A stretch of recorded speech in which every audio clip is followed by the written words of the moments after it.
When it comes to the rapid growth of an industry, no one has seen more of an increase in sales, intrigue, and use than the non-alcoholic beer and liquor market.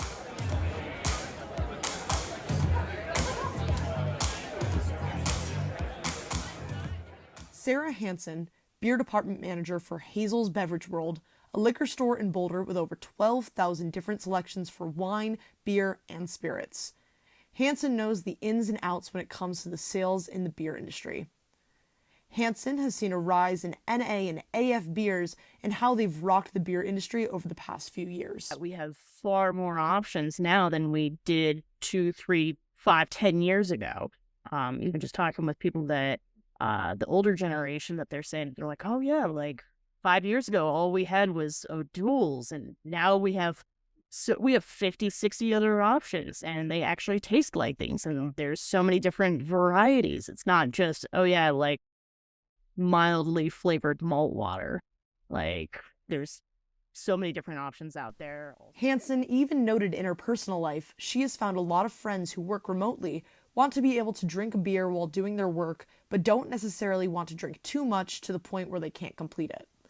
Whether it's a lack of wanting to consume any alcohol or an urge to mellow out their buzz, NA and AF beers have seen a huge increase not only in sales, but variety as well, according to Hansen. Obviously, over the past couple of years, we've seen a huge increase in people either completely abstaining from alcohol or the younger generation opting to not drink alcohol. Or we've even seen, like, in my age group and my generation, of what's called, like, zebra striping, where it's essentially they alternate between alcoholic and non-alcoholic throughout the day or throughout social settings. The NA beer market has boomed in recent years. The desire to not drink is becoming more and more popular, resulting in a 26% increase of non-alcoholic beverages within the past year.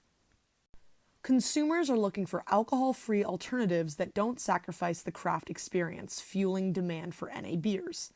Nicholas Collier, a triathlete and ambassador for Athletic Brewing, values the message behind athletic brewing because he gets to do just that, enjoy the craft experience without the alcohol. Athletic brewing message that it's like, hey, you can still, like, have fun, enjoy with friends, not be left out, not have that like FOMO that you're missing out on a good time. But you don't have to compromise on anything else. The shift in mindset is reflective of a broader cultural change in active individuals like Nick, who still want to enjoy the social aspect of beer without the consequences of alcohol.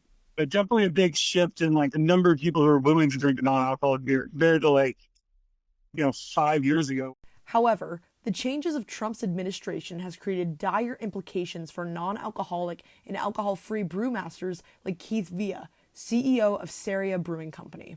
With the growth of the NA market rising, accompanied with the Trump administration's new 25% increased tariff on aluminum, independent craft breweries like Saria find themselves in a less than ideal situation. Section 232 of the Trade Expansion Act of 1962 was reinstated under the President's authority on February 10th. This has elevated the tariff on aluminum and steel to 25%. This increase then begs the question, will the prime consumer of NA beer, Gen Z, be willing to pay for drinks like Saria? Saria Brewing, the Colorado-based alcohol-free craft brewery in Arvada, recently had a massive breakthrough in the NA industry. However, the former Blue Moon creator and CEO of Saria, Keith Villa, may have to pivot due to the rising cost of aluminum.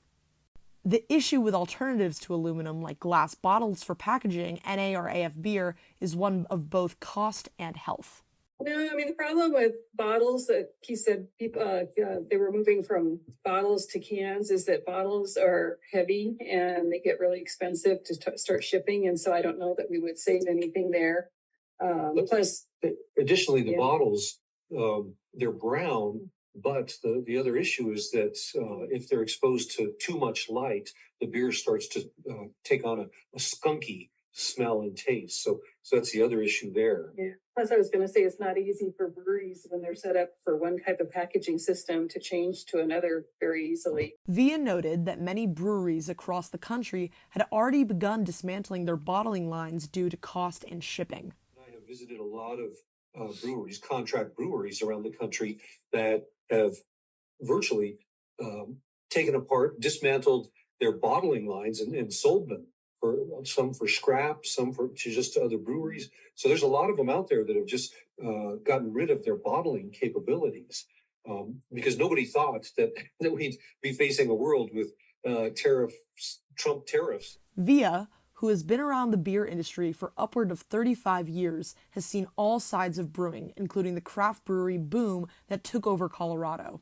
Since the pandemic, however, craft breweries have seen a massive influx of closures taking place. I'm not going to say a record number of small brewers closing, but it's going up. And for the first time, there are more craft breweries closing than opening out there. Via notes that this rise in the closure of craft breweries is due to the sheer volume that exists. Craft breweries operate with very slim margins due to the machinery and intricacies that take place when brewing your favorite craft beer. Generally around 80% or more capacity in order to be actually making money and making profit. Below that, the general rule of thumb is that you're going to be losing money because you're paying for the labor, you're paying for the utilities, all that stuff for that bricks and mortar brewery. With the new tariffs put in place by the Trump administration, Via notes that it may push a lot more small breweries to close their doors. However, when it comes to companies like Sara, the growth of the NA market is on their side. Sara does not own any brick-and-mortar stores and uses a process of brewing their alcohol-free beer that does not involve any heavy machinery, keeping their opportunity to profit high. Via, as a veteran in the industry, knows that these newly imposed tariffs will have an impact on the market. When asked about the future, he noted that though the rate of people purchasing NA and AF beer will still increase, it would be unrealistic to expect if prices going up wouldn't affect consumer purchasing. It's called flash pasteurization. So the way that works is they have a tank of non-alcoholic beer that they know is clean and doesn't have any kind of pathogens or microorganisms. And then they run it through a series of pipes where it gets hotter and hotter and hotter to kill any potential microorganisms. And then it goes to a second tank that's been sterilized. And so that tank they know is sterile. And then from that point, they pipe it to the filling line for the kegs. And each keg gets filled. But the issue is that in a brewery, a lot of the majority of the contamination that you see occurs at that filling point, whether it's bottles, cans, or kegs. And so even though you have sterilized the beer upstream, by the time you're packaging it, you could get something in there. And that's why it's very risky. Compared to traditional beer, NA and alcohol-free beer must be pasteurized in a way to prevent pathogen growth. This means that having NA or alcohol-free beer on tap is not only unsanitary, but incredibly dangerous. Aluminum to the NA market is what sun is to flowers, necessary to survive. There are little to no alternatives to packaging and distributing NA beer safely without the use of aluminum cans. With it increased in cost, many craft breweries will most likely suffer due to the tariff. The whole craft beer movement with non-alcoholic started about when we did, so about 2017, 2018. And so we've seen it from the very beginning up until now. Back then, there were just a handful of players in the industry. Now there are, several hundred that are out there, as well as offerings from existing alcoholic brewers. The boom in the NA beer market has a multitude of contributing factors, but one of the most significant is Gen Z's reluctance to drink in a traditional fashion. Many think that Gen Z's shift away from alcohol is due to the rise in health-conscious messaging and recreational use of drugs like marijuana. Studies have shown that the daily and yearly users of marijuana from ages 18 to 24 has increased 20-fold since 1992. Interestingly enough, Gen Z's interest in health consciousness extends to their financial security as well. According to a study done by Intuit, 58% of 18 to 35-year-olds contribute their financial management into their personal self-care routines. With the sharp increase in financial hardship across the country, many in Generation Z have found that tactics of budgeting and saving money have direct results in their emotional and mental stability. However, when it comes to companies like Sara, the growth of the NA market is on their side. Sara does not own any brick-and-mortar stores and uses a process of brewing their alcohol-free beer that does not involve any heavy machinery, keeping their opportunity to profit high. Via, as a veteran in the industry, knows that these newly imposed tariffs will have an impact on the market.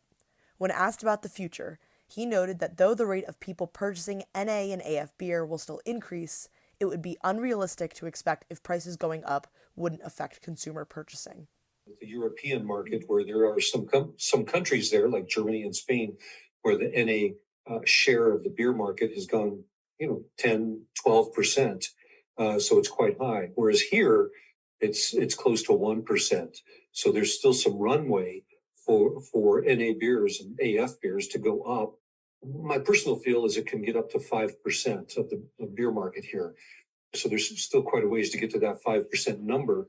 But what you said, I think, is going to have a bearing on that, where if we see these tariffs stay in place, I think we'll probably reach kind of a peak number before that. Could be maybe get up to 2 or 3% before we see that, where consumers just get drained and they're just, they don't want to spend anymore. With the new tariffs in place, NA and AF drinkers will see a shift in the price they pay for beer, but may not look to change their style of drinking habits.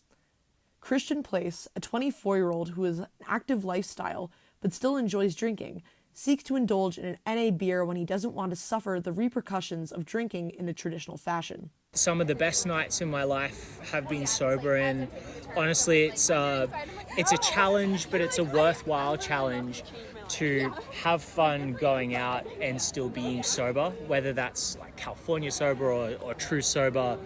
I think there's a challenge in it, but there's a lot of success that happens when you can be thoughtful and present for it. I don't think aluminum tax would change my drinking habits at all. Either way, the future of NA and traditional beer culture is still uncertain with the Trump administration's tariffs currently in process.